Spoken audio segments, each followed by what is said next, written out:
We're so glad you're with us on this Tuesday morning. I think a warm-up is in store, thank goodness. Hey, let's get the details about this from Mike Kaplan. Yes. Warm-up in store? Yeah, No? well, really, what are we looking at here? Next week is still the big deal, but this week continues to be a little bit less cold than it was last week. And I could actually wear your tie, Anthony. If I spill something on this one, I think it would coordinate very smartly with my... Outstanding. All right, we've seen a little bit of snow overnight, well south of the city. Right now, almost all of this is south of the Kankakee River going into Newton and Jasper County. You got some snow around Rensselaer. The rest of the area, things are pretty quiet and should be that way for the rest of the day. I think we can hit 30 degrees this afternoon. Seasonably cold at 9, 20. Mixture of cloud and sun at noon around 27. And in between noon and 4, I think we can hit that 30-degree mark. Just a chance of a flurry. Next opportunity for snow will be lake effect, but it's not going to be like last week. I'll show you what I'm talking about in a little bit. But right now, Natalie Bompke's got our 6 a.m. traffic report. Yes, and you will notice most of the travel times are below average, except for coming in on the Dan Ryan. I do have a few incidents I want to mention, 3 in fact, on the inbound Edens right near Foster. Again, that's inbound Edens right near Foster. A 3 to 4 vehicle crash and crews are on the scene. That will slow you down. Inbound on the outbound Eisenhower at 25th, we've got another crash there. Crews on the scene. And on DuSable Lakeshore Drive, southbound side, another crash at North Avenue, and right now it is shut down. So again, this is DuSable Lakeshore Drive, southbound at North Avenue, shut down. Thanks to Gabby for helping me cobble all of that together this morning. No problems, though, on your L trains, no problems on your Metra. Developing this morning, authorities in Kankakee County are investigating the death of a bar owner as a homicide. Gabriela Primus has that and some of the other top stories we're following to kick off our Tuesday morning here. Gabby? You know, a lot of questions with this story here, and hopefully we can get some more details. And I'll have you guys actually help me with the prompter here. The Kankakee Sheriff's Office says deputies found 30-year-old Courtney Drysdale dead yesterday afternoon. Her body was inside the Line Bar in Moments, which she was the owner of. Detectives are calling this a homicide, but they have not said anything about a possible suspect or how she died. And we're following breaking news in Paris, where police are raiding the offices of Elon Musk's social network X. The investigation is linked to child porn, sexually explicit deepfakes, and the site's AI chatbot Grok. As of now, X has not commented. Prosecutors have ordered Musk to face questioning during an April hearing. Today, House lawmakers are expected to vote on a measure to end the partial government shutdown now in its 4th day. Last Friday, the Senate passed a 2-week funding bill for Homeland Security, but negotiations have since stalled as Democrats push for immigration enforcement reforms. House Speaker Mike Johnson will need near unanimous support from Republicans to move forward. And now some are demanding the package include legislation requiring voters to show proof of citizenship when casting their ballots. Today, opening statements are scheduled to begin in a trial over a wrongful raid in Chicago. Former Mayor Rob Emanuel is expected to testify. The raid happened in 2018 when Emanuel was mayor. According to court documents, Chicago police swarmed the wrong apartment in the back of the Yards neighborhood, pointing assault rifles at children and forcing their grandmother to stand outside without pants on. The family has sued the city of Chicago and the police officers involved. Natalie Anthony. Okay, Gabriela, thank you. Today, a Chicago City Council committee could vote on a possible curfew for teenagers. Yes, it's coming up as an issue again. Roseanne Tejas breaks down how this ordinance would work and how we got here. Roseanne? Well, I think we got here because over the last several years, we've seen an increase in large numbers of young people hopping on a train, maybe meeting because of a social media post, and just sort of all showing up downtown. So at issue today, can police, should they be able to restrict where and when those teenagers gather? Now, this comes after a series of those so-called teen takeovers got violent. So youth advocates will argue that the curfews unfairly target young people. The folks at Bikes and Roses, for example, in the Belmont-Cragen neighborhood, believe providing alternative activities is the way to go. Young people come here to fix their own bikes and take part in what's become a full-blown business program. Supporters of that curfew say after incidents like the shooting at the city's Christmas tree lighting, where one teenager was killed, after those kinds of things, it's time to take action. Alderman Brian Hopkins proposed the ordinance. That ordinance been in place, they could have used the curfew enforcement at 8 p.m., which could have potentially reduced the number of kids that were there and quelled the violence. It doesn't really get to the root cause of the issue. If you involve young people and allow them the power to decide the things that's going to rule their lives, there's a lot more ownership and love that goes into it. So at the end of the day, if you involve young people, you have solutions that get to the deeper root of the issue. So this ordinance would require CPD to give 12 hours notice before ordering a time and place, before issuing a time and place order that would keep kids from then gathering in a particular space. Once again, this is a public safety meeting of the City Council. They'll be meeting at 12:30 and hearing from both sides. Back to you in the studio. Roseanne, at this point, any insight into how much support or lack of support there is on the City Council or from the mayor? No, we don't know exactly where he stands now. Of course, he vetoed the previous measure, and we are just not hearing, some people are trying, obviously, to keep changing minds, especially these youth advocates, to convince people that this isn't the way to go. And they have gotten some more time, thanks to the mayor's veto. But we'll see how everybody votes. If they were able to change any alderman's mind, we're not sure if they have the votes. And particularly the confidence of Mayor Johnson, who could once again pull a veto out of his pocket. And I did want to also mention that, we have curfews right now. If people are wondering, is there no curfew? There is a curfew. It's 10 p.m., 7 days a week for anybody under 18. But it is 6 p.m. That was one change made at Millennium Park in response to events there. That's 6 p.m. now, Thursday through Sunday for people under 18. Unless, of course, you're going to work or you're with your parent or school group or church group. Back to you. Okay, Roseanne, thanks for putting that into context for us. We'll obviously keep you posted what happens in committee today. All right, the village of Harvey tried but failed to appoint an acting mayor following the death of Mayor Christopher Clark. The council voted twice last night, only to come up with a split vote each time. It was then decided that Alderwoman Shirley Drewinski would continue as the pro temp mayor until the next vote. And the council will vote again at the next council meeting. Whoever is selected as the mayor will serve until April of next year. A tight-knit BMX community in Northwest Indiana is grieving the loss of a young rider this morning. The organization Steel Wheels BMX says 13-year-old Oliver Ballreed died at the track this past Saturday. Oliver had been racing for years, often alongside his younger brother, and was well known within the BMX community.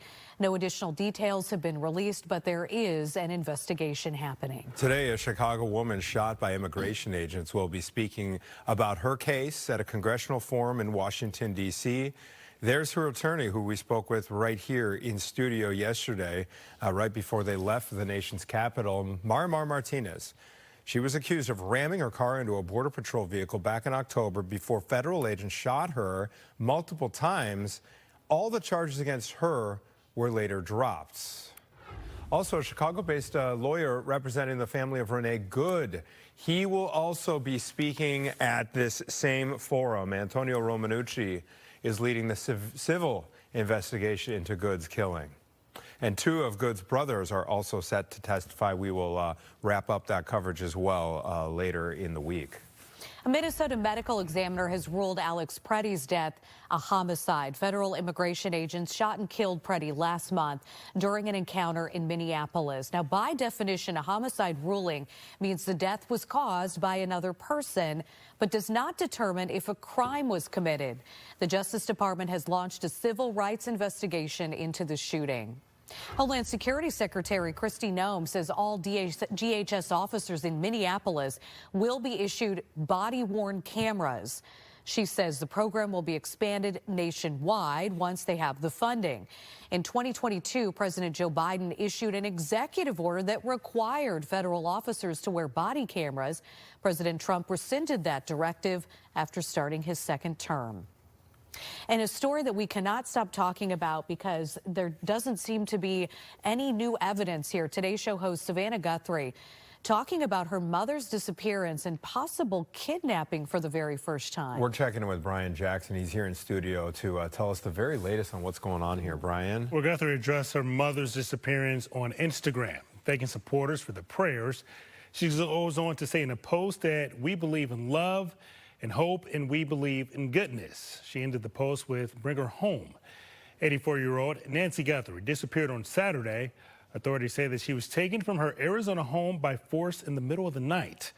They say that she is mentally sound but relies on medication. This is a 84-year-old lady who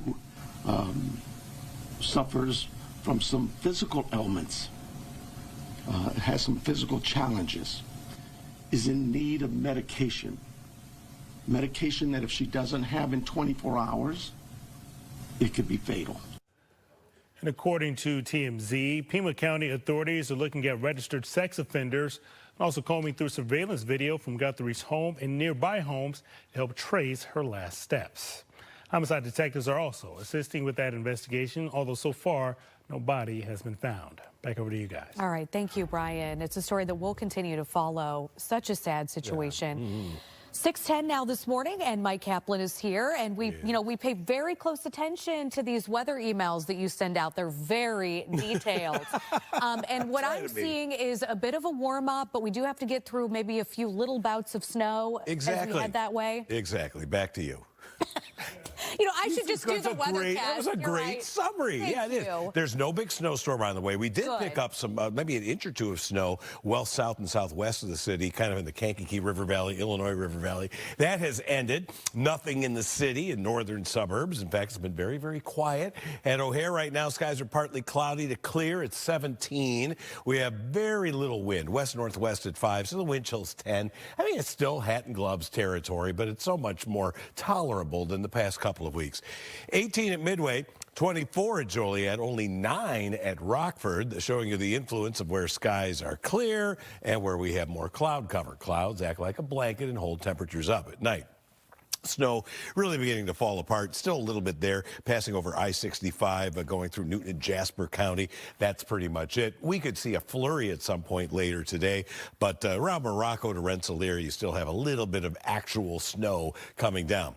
The next snow feature is going to be some lake effect. This is not like the lake effect that we had at the end of last week into Saturday. It's a quick punch coming in here. There may be a couple of flurries this afternoon, but most of this gets organized tonight into tomorrow from the city and point southeast, less than a half inch on the way.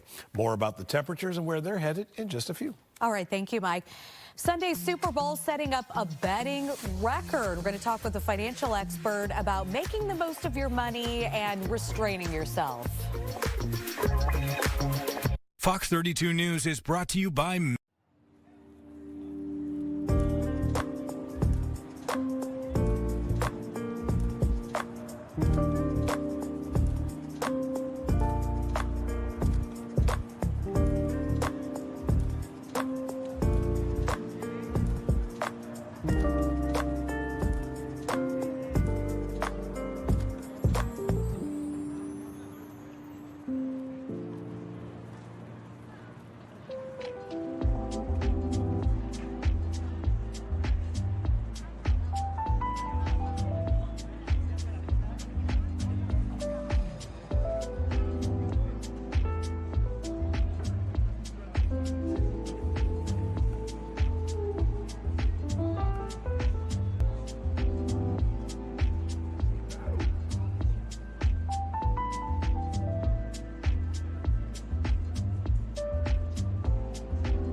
All right, it's 6:15 Tuesday morning. Good morning, everybody. A little bit warmer today, but could we get a little bit of snow?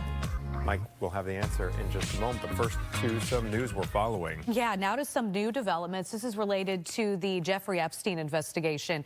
Gabriela Primus is following today's top stories. Gabby? Natalie, Anthony, Bill and Hillary Clinton have agreed to testify before the House Oversight Committee. The former president and former Secretary of State had initially refused to testify, accusing Chairman James Comer of politicizing the investigation. Both have denied knowledge of Epstein's crimes. Bill Clinton was photographed with Epstein, but has never been accused of wrongdoing. House lawmakers are expected to vote on a measure to end the partial government shutdown today. Now, on Friday, the Senate passed a 2-week funding bill for Homeland Security, but negotiations have since stalled as Democrats push for immigration enforcement reforms. House Speaker Mike Johnson will need near unanimous support from Republicans in order to move forward. And this afternoon, a Chicago City Council committee could vote on a teen snap curfew ordinance. Under the proposal, Chicago police would be able to ban minors from gathering in public spaces so long as they provide 12 hours notice. The goal is to address recent teen violence. Today's meeting is at 12:30. Anthony. Thank you, Gabby. Appreciate it. Super Bowl week is already in full swing in Santa Clara, California.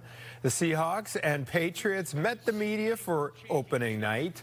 And beyond just the game, players and coaches, they're asked all sorts of strange questions, like if you were a tree, what kind of tree would you be, or their favorite cheeseburger joint, and even what their wrestling name would be. Patriots head coach Mike Vrabel was asked last night about the team's uniform decision. Your team leaders, I am told, chose to wear the white away jerseys. Tell me about that mentality. Well, I've always heard that white was slimming, so we went with the white ones. We have some guys that felt like the white was a little bit more slimming.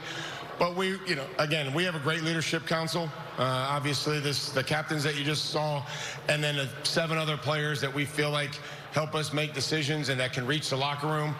I go to them for a lot of things, and they said, let's roll with the whites. Okay, there you have it. And with the Super Bowl comes a big increase in the betting market. And probably more so now because it's gotten so easy, right? Billions of dollars are expected to be wagered on this year's game. Credit counselor Michael McCullough joins us on Chicago Live with some tips on avoiding betting traps and how to recover if losses spiral out of control. You have to realize, or please realize, that gambling and sports betting should be entertainment. And we're talking to people and they're chasing their losses and they're saying it to us and to themselves, no, I was just on a cold streak, I'm going to be on a hot streak, and just use it as entertainment money. You want to drop $50, that's fine. But we talk to people that are dropping a whole lot more than that. We have people coming to us saying that like they're fighting with their spouse because they've got $20,000 in credit card debt now that is at 30% interest for sports gambling. We got other people coming to us saying, my spouse doesn't know what I've done and I need help. Well, at least they're reaching out for help. He also pointed to research showing 96% of sports gamblers end up losing money over a 5-year period. Again, that's 96%. Yeah, but we know Mike Kaplan's in that 4%. Always. Hi, baby. That's right. No, unfortunately, I am not a big gambler. No. Occasionally, I'll wager on something, and I do like a game of craps from time to time. There you go. But I, knock on wood, it's never been something that has taken over. I agree with that guy there. Make it just entertainment only yes. and just have some fun with it. All right, there is some sunshine on the way today. I think we might even get close to 30 for the high today, with even warmer temperatures on the way. I think a week from today we should be 40 plus, and that would be the beginning of a long period of warmer temperatures. Out there right now, notice the sky is getting brighter earlier in the day. It's not sunrise yet, but the sun's going to come up and temperatures are going to get, I think, close to 30. Right now, mainly teens and 20s. Woodstock, one of the colder spots where it's 13. Look at Rockford dropping to 9. 23 at Gary, 22 at Kankakee. Still a little bit of snow at Rensselaer, where it is 20 degrees, but that that snow area has really fallen apart. We're pretty much done with that. Now, there could be a few flurries today. I'll mention that, especially near the south end of the lake. But there's that high of 30. That'll be refreshing compared to how we've been so cold lately. That morning snow well south of the city is about to end. Now, let's look at the 7-day forecast. Well, that's kind of interesting. I got it set up on the... That's strange. We're just going to ignore what's going on with that. The 7-day forecast features a couple more chances for snow, the next of which would be late tonight into tomorrow morning. It would be lake effect from the city and points south. Light stuff, ½ inch or less. All right, Natalie, I see flashing lights. Where is that? This is a mess. So this is a Lakeshore Drive southbound. Right at North Avenue, you can see those police cruisers there. We got one vehicle on a flatbed. It looks like a 3-car accident there, possibly 4 cars involved. Again, this is southbound DuSable Lakeshore Drive at North Avenue. And because of that, the chopper may pull out for us just a little bit here. Traffic is being diverted off at Chicago Avenue, and we're seeing a huge backup because of this. Again, Sky Fox giving us a live look at southbound DuSable Lakeshore Drive at North Avenue, a major crash that has shut down that roadway. We're seeing some other issues as well this morning. We have an incident on the inbound Edens at West Foster that's causing some issues. A little further north than that, there's an issue on the Tri-State southbound right before Dundee Road. And then as you're heading right into the city on I-55, it looks like there's an accident at Cermak Road. So north of I-55, we've got several issues this morning that we're tracking for you. But other than that, the only travel time that I see impacted here is the Stevenson I-355 to the drive, which makes sense here because of that accident at Cermak. It looks like your commute time is now 33 minutes. All right, thank you, Natalie. Appreciate it. There's a new social media platform designed just for AI, and the bots are posting, they're sharing, they're commenting. Natalie, yeah, so we are going to hear from a computer science expert who explains whether we should be worried here. Hi, Dave.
Welcome back. If you've been on Instagram or TikTok, you've probably seen comments accusing users of being bots. Well, it turns out there's an entire social network made up of bots, and they're actually talking to one another. This is called Moltbook. It's a new space for AI bots to post and interact with one another without any human interference. It's a Reddit-style social network. Had more than 1.5 million AI users when we checked on this yesterday. At the University of Chicago computer science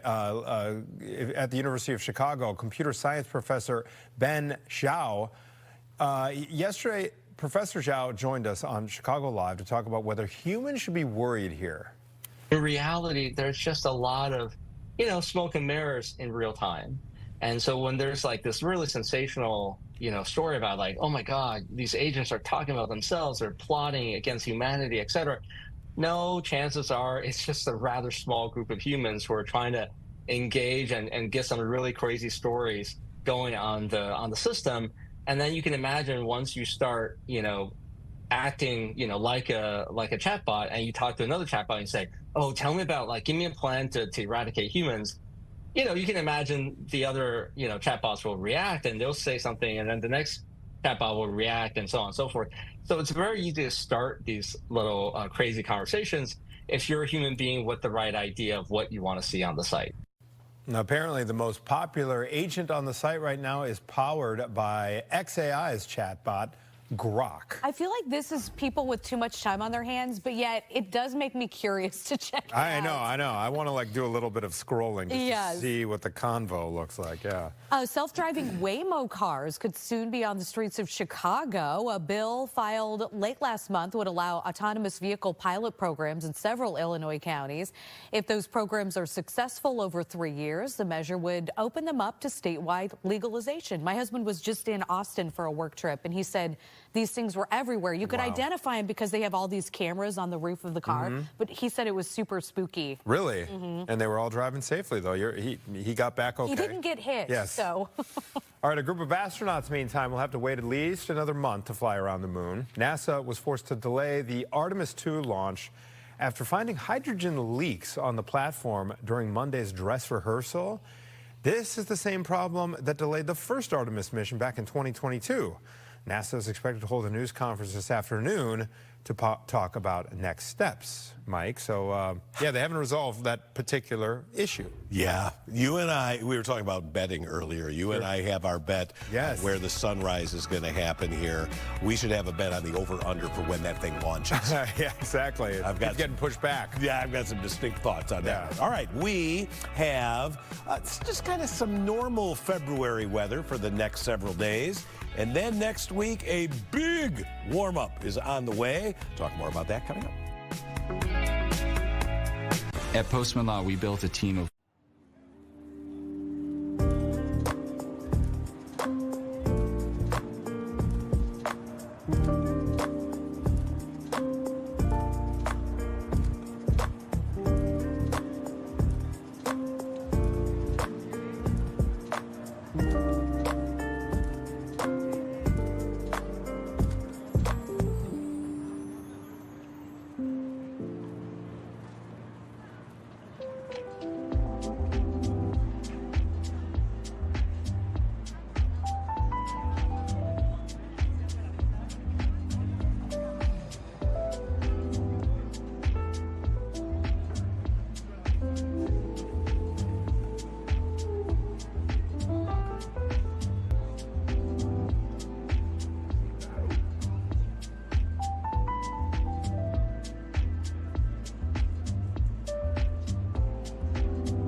Welcome back. 6:30 on your Tuesday morning. That is a nice, almost sunrise that we are looking at right now. Mike will be back with the weather in just a moment. Oh, we're going to check in with him right now. I'm here now. Without further ado, Mr. Mike Kaplan, everybody.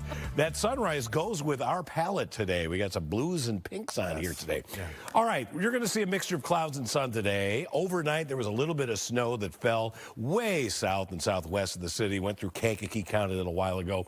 Now we're done with that. Getting the kids ready for school, I recommend winter gear, even though temperatures today aren't going to be that bad. We'll hit 30 this afternoon. That ride home, not too cold, especially by February 3rd standards. And we will see some sunshine out there today. There is some lake effect snow in the forecast. Could be some flurries off the south end of the lake at any point in time today. But bona fide lake effect light stuff gets going here late this afternoon and tonight. Take a look at our timeline. 11:30, you see these spotty lake effect snow showers from the city and points south. This will continue into tomorrow morning. Nobody's getting much snow out of this, but there may be a few flakes to deal with tomorrow in the morning, courtesy of lake effect. All right, Natalie Bomke is here to give us an update at 6:32. Looks like Sky Fox is flying. All right, here's the deal. We are backed up here big time on southbound DuSable Lakeshore Drive, and at least 3 to 4 car incident at North Avenue. So again, this is southbound, super duper backed up. Look at all of those taillights. What a mess this morning. Gabby is giving me some workarounds for you here. She is suggesting that you exit North Avenue, and then you take LaSalle or the inner drive. She also determined that there were some slick conditions there, so that could have been what caused that accident. But again, southbound Lakeshore Drive near North Avenue completely shut down because of a 4-car accident this morning. So traffic is being diverted off at Chicago onto Michigan Avenue, and it is just an extreme mess this morning. This is a situation we'll continue to follow for you. Let's check those travel times if we can and see what those are on the interstates. On the Kennedy, if you're coming in from O'Hare, that looks good, 35 minutes. We like to end on a high note here. On the Eisenhower, if you're coming in on 390, 36 minutes. On the Stevenson, that is slowed just a bit because there's an accident at Cermak. So I-355 to the drive, it'll take you about 40 minutes. And on the Dan Ryan, looking great there, coming in from 95th, just 26 minutes. We do have some breaking news that came in overnight. Authorities in Kankakee County are investigating the death of a bar owner now as a homicide. Gabriella Primus has that and the other top stories we're following for you this morning. Gabriella? Yeah, good morning, Natalie Anthony. The Kankakee Sheriff's Office says deputies found 30-year-old Courtney Drysdale dead yesterday afternoon. Her body was inside the Line Bar in Moments, which she is the owner of. Detectives are calling this a homicide, but they have not said anything about a possible suspect or how she died. We'll keep you updated on that story with some more details, hopefully, that come in. But we're also following some breaking news in Paris, where police are raiding the offices of Elon Musk's social network X. The investigation is linked to child porn, sexually explicit deepfakes, and the site's AI chatbot Grok. As of now, X has not commented, but prosecutors have ordered Musk to face questioning during an April hearing. Today, House lawmakers are expected to vote on a measure to end the partial government shutdown now in its 4th day. Last Friday, the Senate passed a 2-week funding bill for Homeland Security, but negotiations have since stalled as Democrats push for immigration enforcement reforms. House Speaker Mike Johnson will need near unanimous support from Republicans in order to move forward. And now some are demanding the package include legislation requiring voters to show proof of citizenship when casting their ballots. Natalie and Anthony. All right, thank you very much, Gabriella. Opening statements are expected today in a trial over a wrongful raid here in Chicago. Saquon joins us live in studio now. You're going to break down the case for us and what we know so far. Yeah, guys, good morning. Well, this case really just goes back to 2018 when Chicago police allegedly walked into the home of an innocent family and traumatized them during an aggressive raid. Now, the family, which includes Ebony Tate, her 4 children, and her mother, Cynthia Eason, has now filed a federal civil rights lawsuit looking to hold the city of Chicago and its police department accountable. According to court documents, Chicago police swarmed the wrong apartment in the back of the Yards neighborhood, pointing assault rifles at children and forcing their grandmother to stand outside without pants on. My kids now does not trust the police. They look at the police in a different eye. There's no trust there for them at all. Well, that was Ebony Tate speaking. Now, the family wanted then Mayor Rahm Emanuel to testify after the former mayor publicly acknowledged a code of silence within the police department during a speech he made back in 2015. Now, in that speech, he described the code of silence as a, quote, tendency to ignore, deny, or in some cases, cover up the bad actions of a colleague. Initially, a federal judge did call the former mayor to the stand, but then reversed course just 2 days later, freeing him from testifying. We don't exactly know why they reversed course, but we are hoping to get you that answer sometime this morning. Now, a jury has been selected. We know opening statements are set to begin at 9 o'clock this morning. All right, Say, thank you for that report. We appreciate it. Keep us posted. Okay, other news. The village of Harvey tried but failed to appoint an acting mayor following the death of Mayor Christopher Clark. The council voted twice last night, only to come up with a split vote each time. It was then decided that Alderwoman Shirley Drunewski would continue as the pro tem mayor until the next vote. The council will vote again at the next council meeting, and whoever is elected as mayor will then serve until April of 2027.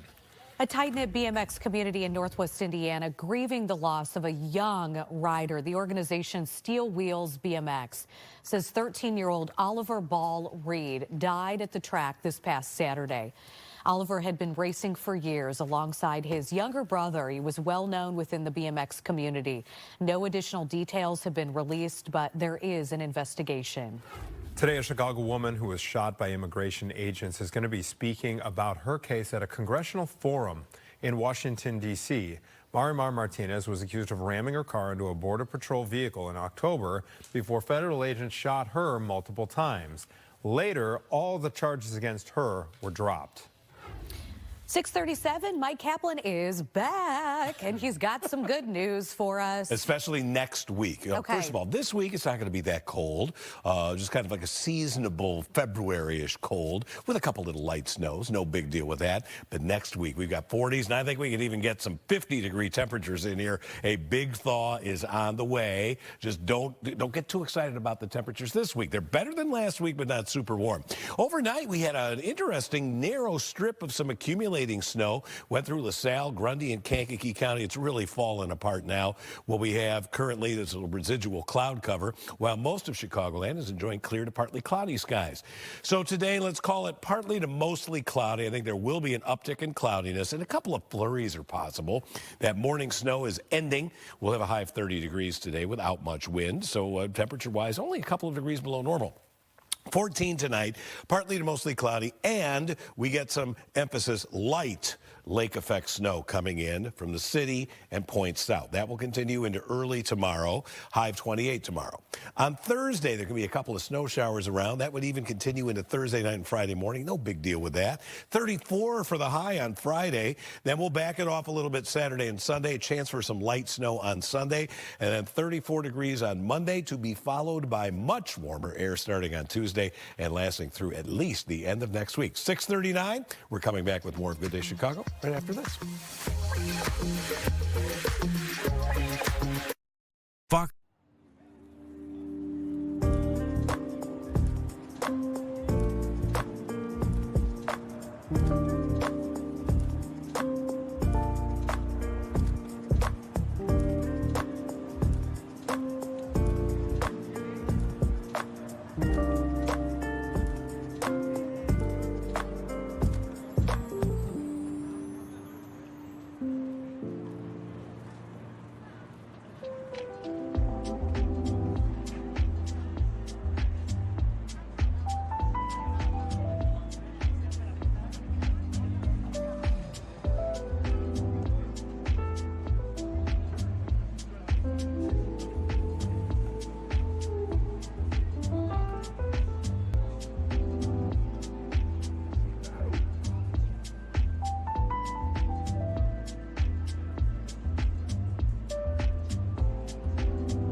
Welcome back. We are taking a live look over southbound Lakeshore Drive right at North Avenue, where a massive backup is snarling traffic there. It's right at that pedestrian bridge.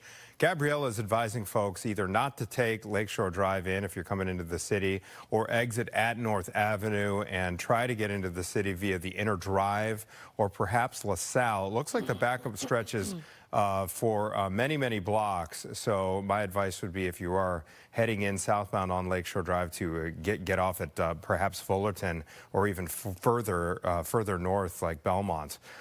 We will get you updated on the rest of the traffic situation a little bit later, but yeah, again, avoid Lakeshore Drive if possible this morning. Okay, a group of college Republicans is facing backlash on the campus of U of I down at Urbana-Champaign. They posted something on social media over the weekend that appeared to celebrate the killing of Minneapolis protester Alex Preddy.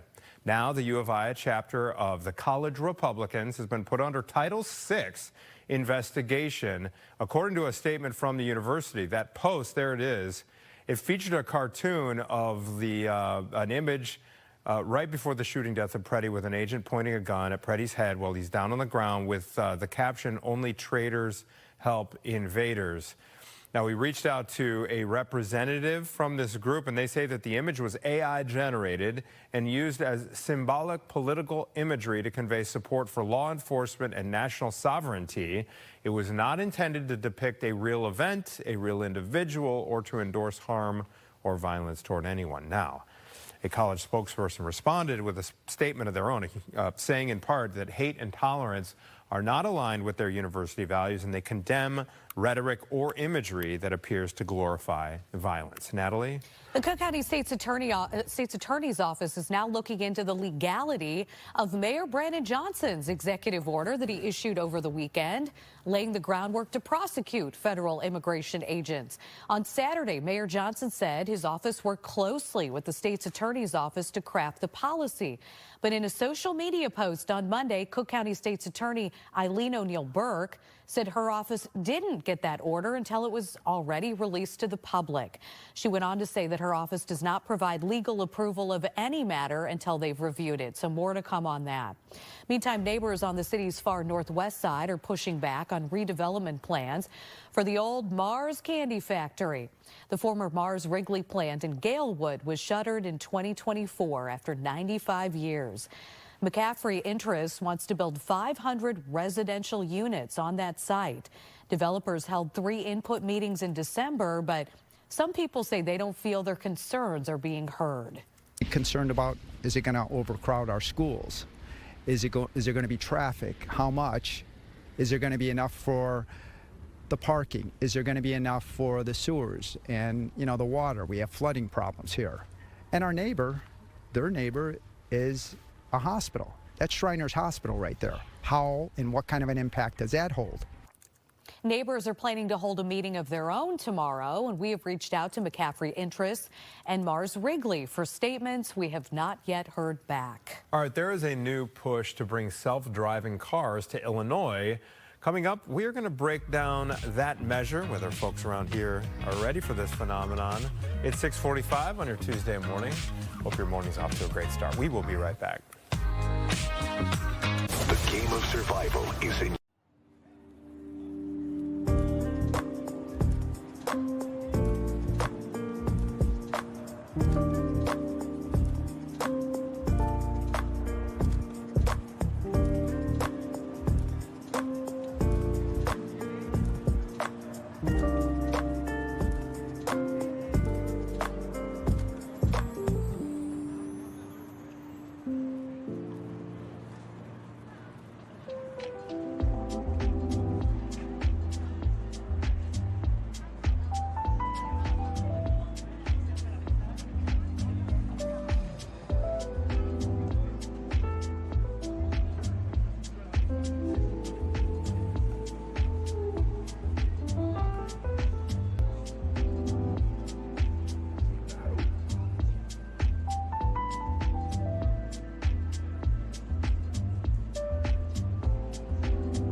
Thanks for joining us here on Good Day Chicago. Today, opening statements are scheduled to begin in a trial over a wrongful raid in Chicago. Gabriela Primus is following that story and more for us. Yeah, the raid happened in 2018 when Rahm Emanuel was mayor, and he's expected to testify today. According to court documents, Chicago police swarmed the wrong apartment in the back of the Yards neighborhood, pointing assault rifles at children and forcing their grandmother to stand outside without pants on. The family has sued the city of Chicago and the police officers who were involved. House lawmakers are expected to vote on a measure to end the partial government shutdown today. On Friday, the Senate passed a 2-week funding bill for Homeland Security, but negotiations have since stalled as Democrats push for immigration enforcement reforms. House Speaker Mike Johnson will need near unanimous support from Republicans in order to move forward.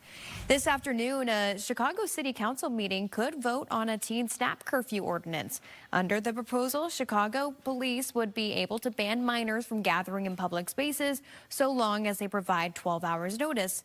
The goal is to address recent teen violence. Today's meeting is at 12:30. Natalie Anthony. Thank you, Gabby. If you've been on Instagram or TikTok, we all say like, oh, that person has to be a bot, right? It's filled with bots. Yep, it's a big phenomenon, and it turns out there's now an entire social network made up of bots, and they're actually talking to one another. This is called, you're looking at a screenshot of the platform here. It's called Moltbook.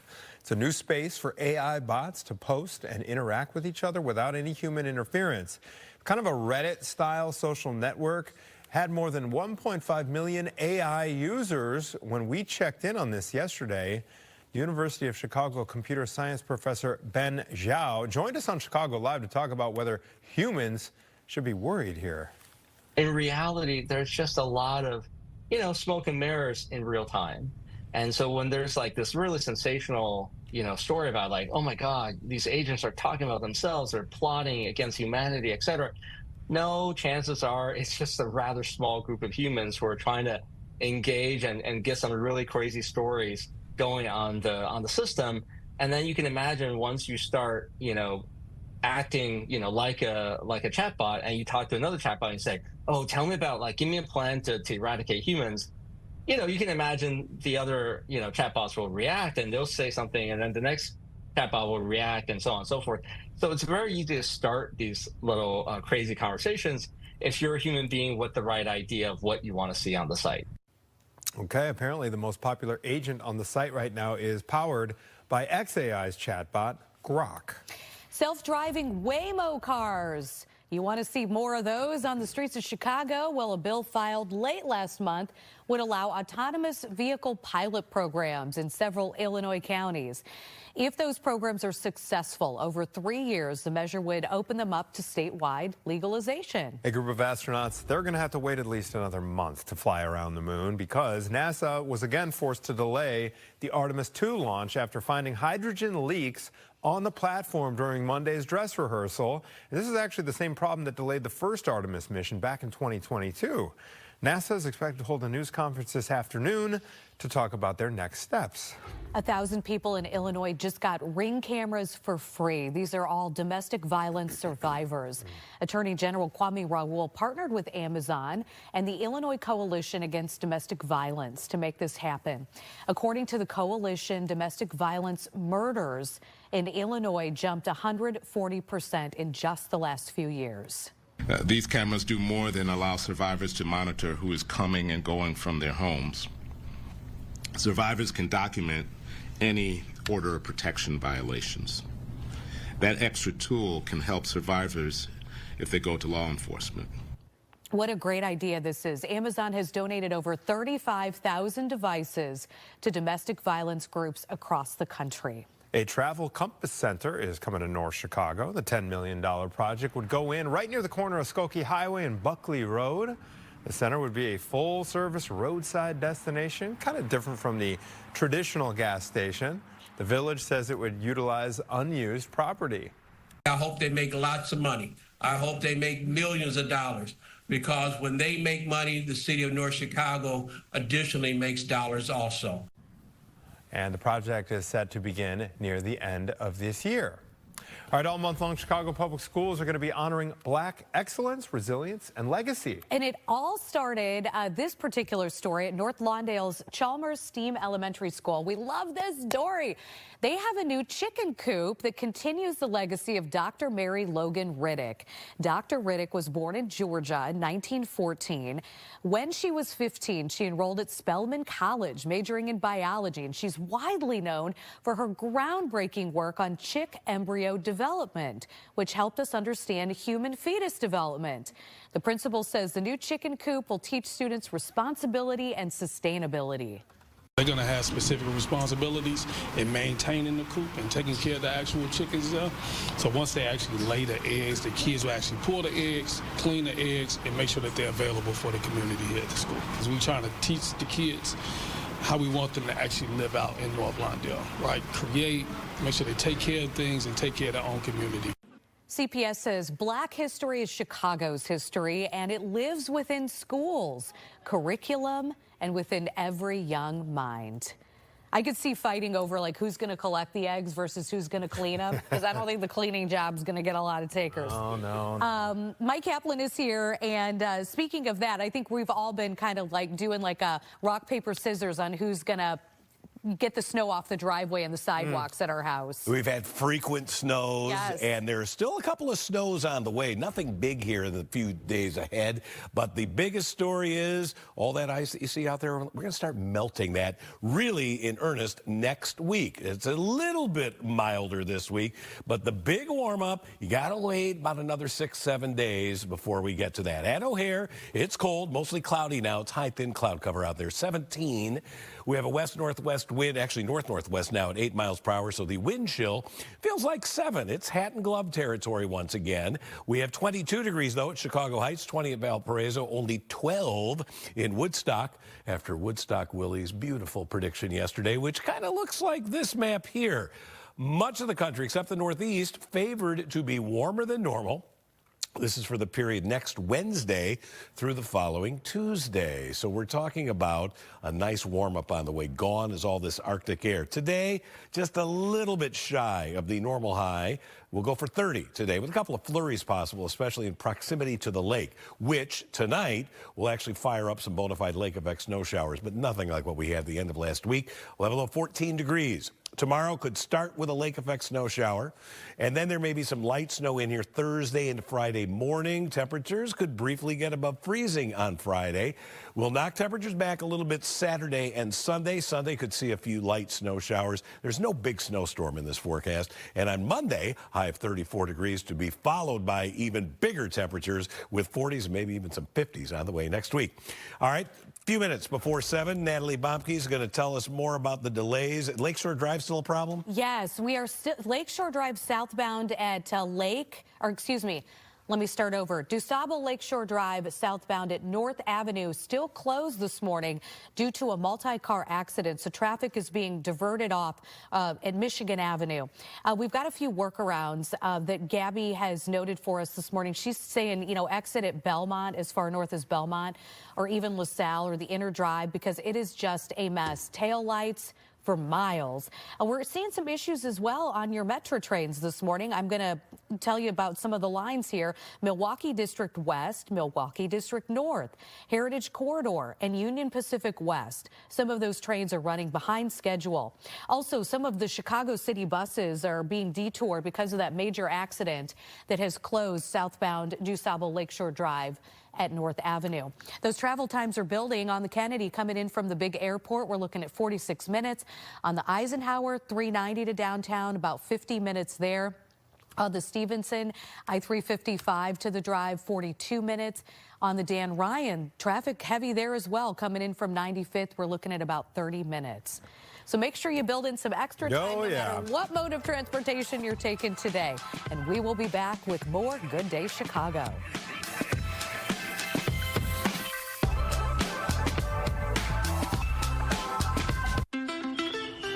Life's better when you're